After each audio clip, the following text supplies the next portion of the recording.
கிரிவலம் செல்வது எப்படி? கிரிவலத்தை தொடங்குவதற்கு முன்பு திருவண்ணாமலை கோயிலுக்கு அருகே இருக்கும் பூதநாராயணரை தரிசித்து அனுமதி பெற வேண்டும்.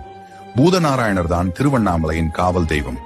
அவரை வணங்கிவிட்டு புறப்பட்டால் எந்தவித இடையூறும் இல்லாமல் கிரிவலத்தை முடிக்க முடியும் என்பது நம்பிக்கை. பின்னர் வழியில் உள்ள இரட்டை பிள்ளையாரை வணங்க வேண்டும். அதன் பிறகு ஆலயம் சென்று அண்ணாமலையாரையும் உண்ணாமலை அம்பிகையையும் தரிசிக்க வேண்டும். அதன் பிறகு கோயில் ராஜகோபுரத்தை வணங்கிவிட்டு மலையை வலம் வரத் தொடங்க வேண்டும். கிரிவலத்தை இப்படித்தான் தொடங்க வேண்டும் என்பது நியதி. கிரிவல பாதையில் 8 திசைகளுக்கும் ஒவ்வொரு லிங்கம் இருக்கும். கிரிவலத்தின் இந்த லிங்கங்களை வணங்கிவிட்டு தான் செல்ல வேண்டும். மலையை ஒட்டி நடக்காமல் இடது பக்கமாகவே செல்ல வேண்டும். நம்மோடு சித்தர்களும் நடந்து வருவார்கள் என்று கூறப்படுகிறது. அவர்கள்தான் நாம் மனதில் நினைப்பதை இறைவனிடம் கொண்டு சேர்ப்பார்கள் என்பது ஐதீகம்.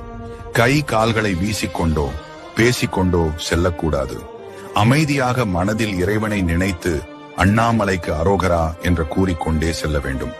காலணிகள் அணியக்கூடாது. சந்தர்ப்பம் கிடைக்கும் போதெல்லாம் மலையை பார்த்து கை கூப்பி வணங்க வேண்டும். எல்லா தினங்களிலும் கிரிவலம் செய்யலாம். ஆனாலும் பௌர்ணமி நாளில் இம்மலையை வலம் வந்தால்